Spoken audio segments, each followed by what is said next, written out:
이 시는 제왕시의 전형적인 모습을 보여주는 세종대왕, 즉 세종이도의 지금 전해오고 있는 유일한 한시 한 편입니다.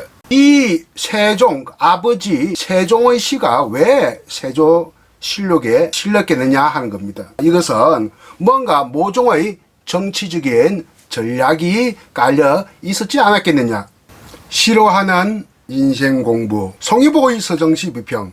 안녕하십니까, 송희복입니다. 오늘은 세종이도, 세종대왕의 이름이 이도입니다.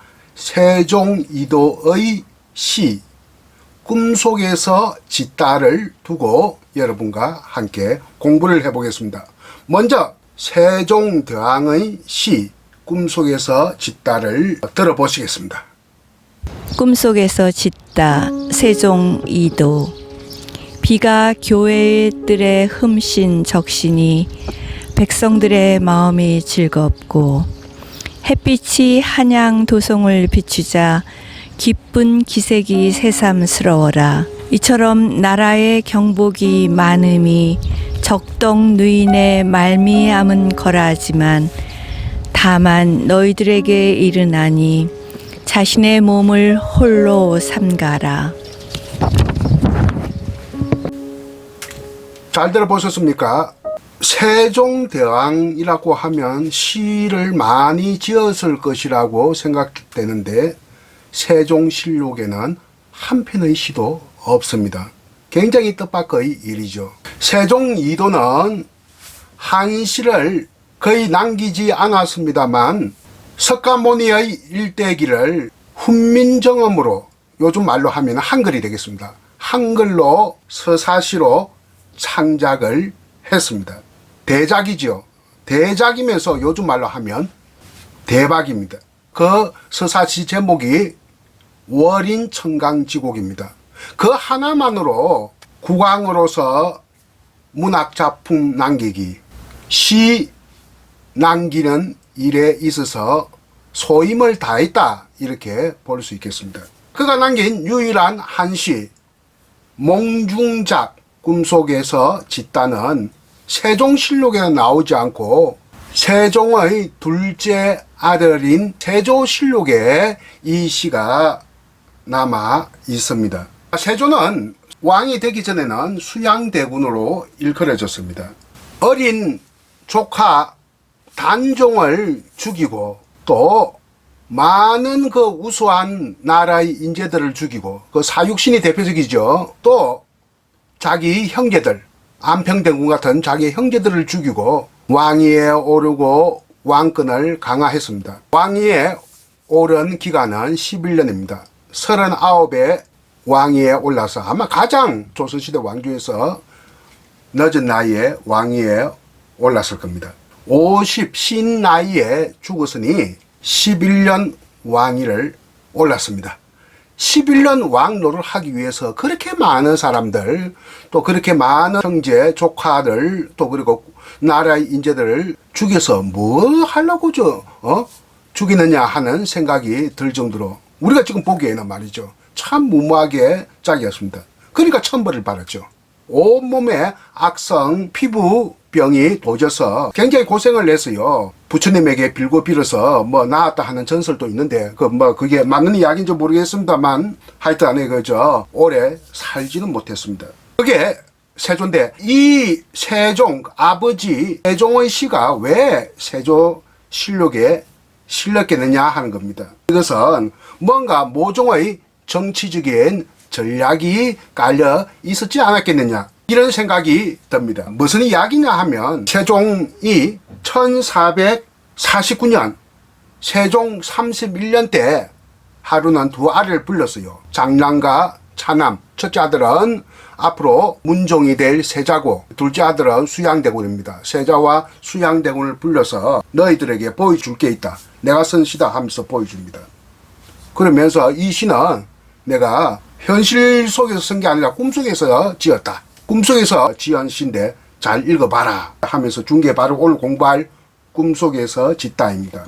한자 제목은 몽중작입니다. 이 제목을 꿈속에서 짓다 하지 않고 처음에는 제가 꿈속에서의 시석이 이렇게 하려고 했습니다만 원문 그대로 직역하자는 의미에서 꿈속에서 짓다라고 했습니다. 어떻게 지었는지 한번 살펴볼까요?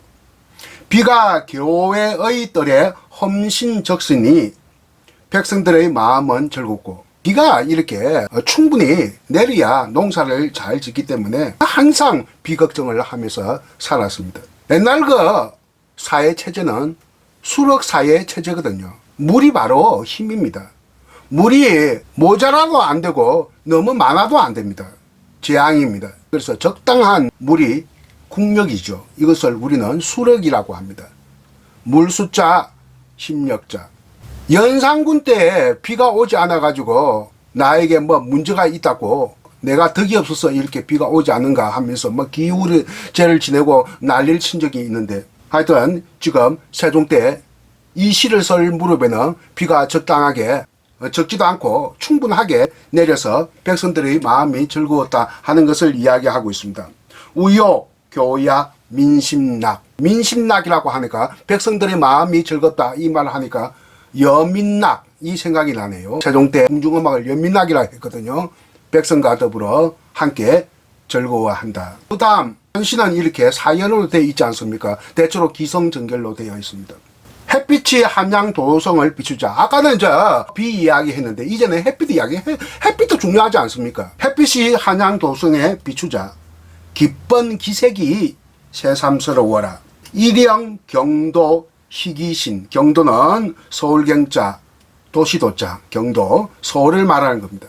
햇빛이 이렇게 경도, 도성에 비춰지니까 희기, 반가운 기색이 새롭다, 새삼스럽다. 누구의 기쁜 기색일까요? 나의 세종 자신의 기쁜 기색이 새삼스럽다 이렇게 이야기하고 있습니다.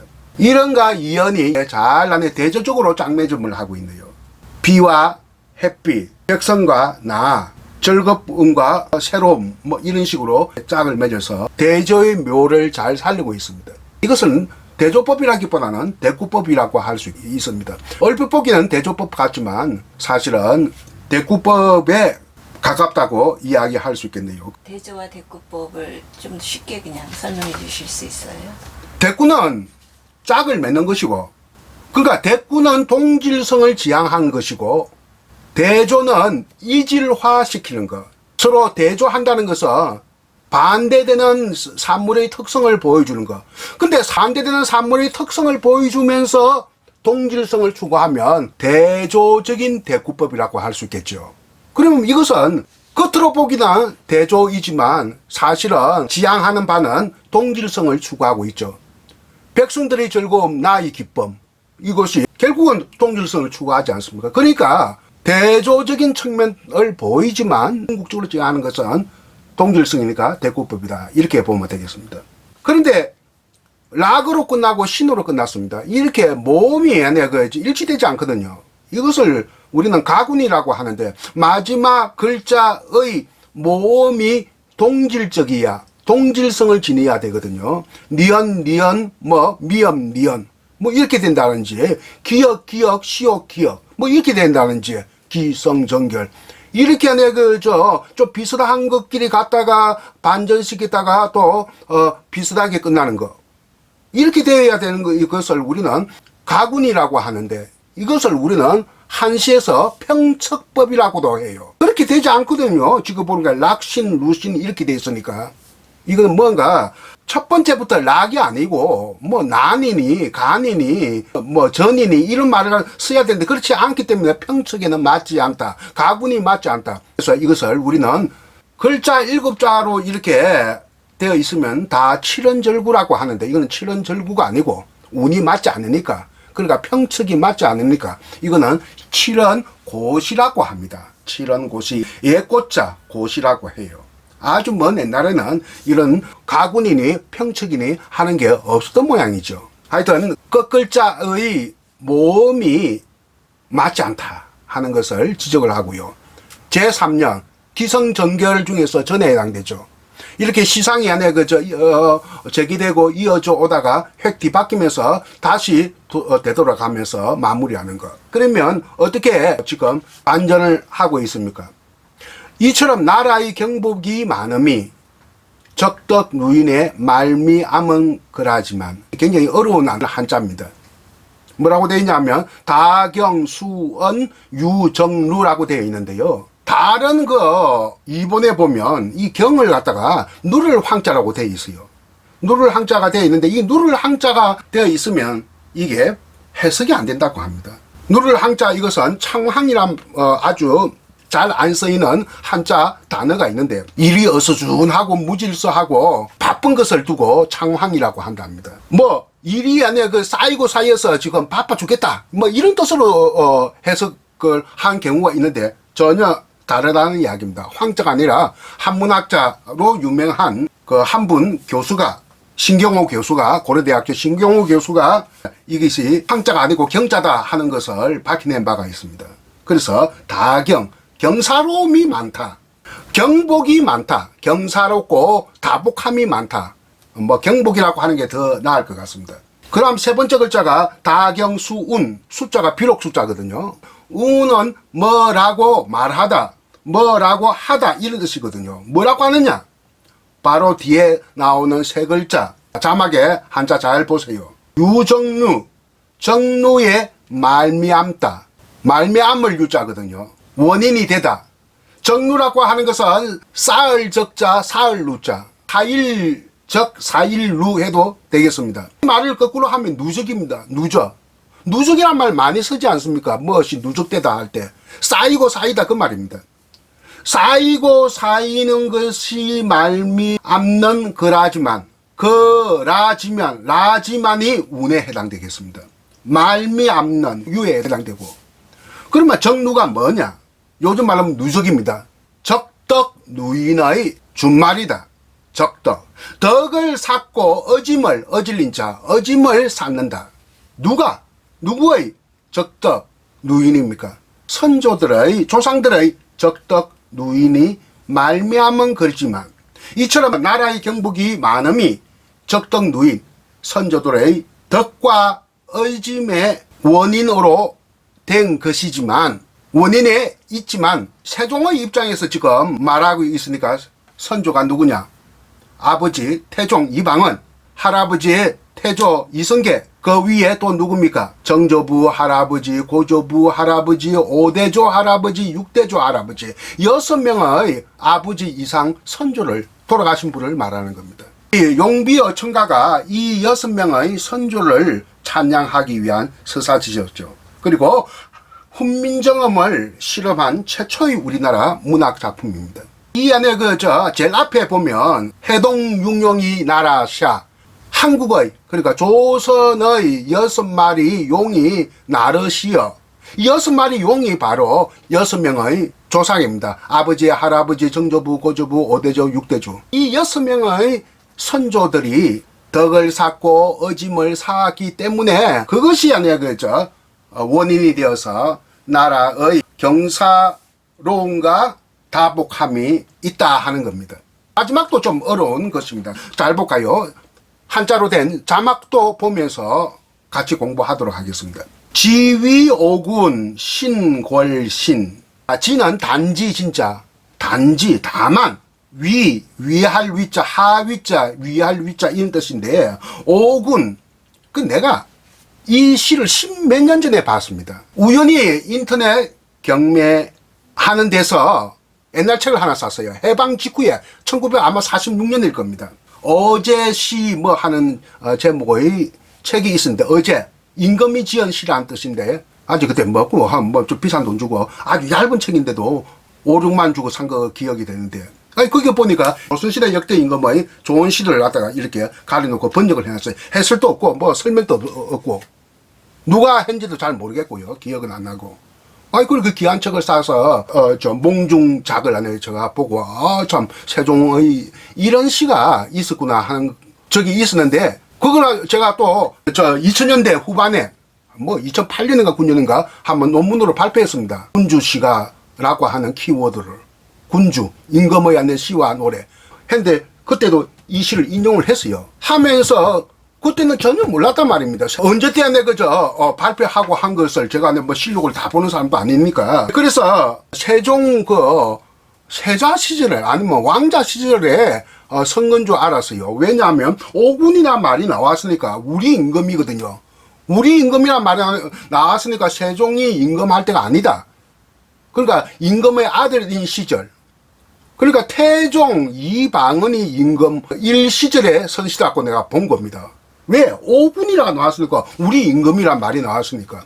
그래서 이거 가만히 보니까 사실은 뭐 우리 옛날에는 어릴 때 국어책 보면 양녕대군, 효령대군, 충녕대군 이 세 형제가 서로 간에 그 형제 우애가 너무 좋아가지고 서로 양보하다가 세 번째 아들한테 세종대왕에게 왕위가 넘어갔다고들 하지만 실제는 그게 보면 복잡한 권력의 그 암투와 그 투쟁이 있었어요. 그 결과로 세종대왕이 왕이 된 겁니다. 정확하게 이야기한다면. 그래서 세 명이 왕위를 계승할 잠재적 혹은 외현적 드러나는 라이벌 관계에 놓여 있었습니다. 실제 그랬고요. 세종의 형을 단점을 보고하는 일까지 있었어요. 양녕대군을 단점을 안 좋은 소문을 아버지 태종에게 이방은에게 보고하는 그런 일도 있었습니다. 그래서 이거는 아버지에게 잘 보이기 위해서 선시다 이렇게 봤는데 최근에 아까 말했던 한문학자 신경호 씨의 글을 보고 아하, 내가 그때 판단이 잘못된 판단이었구나 하는 것이 논문에서도 이렇게 잘못되게 쓴 경우들이 있습니다. 그래서 세종 임금 왕이 31년째 선시니까 이거는 오군이란 말은 그 아버지 태종 이방은을 뜻하는 것이 아니다. 이 오군이 뭐냐? 군은 임금군자도 되고 거대군자도 되거든요. 이때는 거대. 자, 너희들 첫째 아들 문종이 될 세자와 앞으로 세조가 될 둘째 아들 수양대군을 불러놓고 내 이런 시를 썼으니까 너희들이 읽어봐라 했으니까 너희들이 돼야 됩니다. 오군이란 말은. 아니면 나와 너희들 이렇게 돼야 되고 오자가 세종대왕 자신을 말할 수도 있어요. 그러면 또 해석이 좀 달라지는데 오군 자체가 너희들이면 다만 너희들에게 일어나니 자신의 몸을 홀로 상가라 이렇게 되는데 만약에 오자가 자신 세종대왕 자신을 이야기한다면 나나 너희들이나 앞으로 나라를 위해서 또 백성을 위해서 자신의 몸을 상가야 한다 이렇게 하는 것이 온당하지만 앞에 것이 더 낫다고 봐서 나는 이렇게 했습니다. 다만 너희들에게 일어나니 자신의 몸을 홀로 상가라. 지위오군 신궐신 골자는 그 혹은 그것입니다. 여기에서는 자신의 그 뜻이 좋겠죠. 신이라고 하는 것은 상가다입니다. 상가하다 하면 틀립니다. 상가 뒤에는 히읗이 나올 수가 없습니다. 술과 담배를 상가세요 해야 맞는 말이지 상가하세요 하면 틀린 말입니다. 상가 뒤에 히읗이 나오면 그건 틀린 말입니다. 기본행은 왜 틀리죠? 기본행이 구구사전에 상가하다는 그 기본행은 없고요. 상가다입니다. 그러니까 상가 주세요. 상가라. 상가 조의를 표합니다. 뭐 이렇게 상가 뒤에는 히읗이 나오지가 않습니다. 그래서 자신의 몸을 구월은 자신의 몸은 신, 상가라, 상갈 신자. 유교적 가르침에 의하면 신독이라고 해서 홀로 있을 때 더 상가야 한다. 여러 사람 보는 데서 자신을 상가는 것이 아니라 조심하는 것이 아니라 혼자 있을 때 홀로 있을 때 더 자신을 조심해야 한다. 이런 것이 신독인데 여기서 말하는 신은 신독입니다. 그래서 내가 해석을 할 때 홀로로 말을 하다가 이렇게 집어넣은 겁니다. 자신의 몸을 홀로 상가라. 만약에 오자가 세종 자신을 말하면 나라를 다스리고 있는 나나 앞으로 나라를 다스릴 너희들이나 항상 나라와 백성을 위해서 자신을 상가해야 한다. 조심해야 한다. 이런 뜻으로도 해석이 될 수 있다는 것. 이런 점에서 그 정치적 전략의 복선이 갈렸다 보는 거죠. 두 아들 모두에게 임금을 해라고 한 아버지의 뜻이다. 이렇게 보고 세조실록에 실었다 보는 입장. 세조는 정통성이 없지 않습니까? 조카인 단종까지 죽였으니까.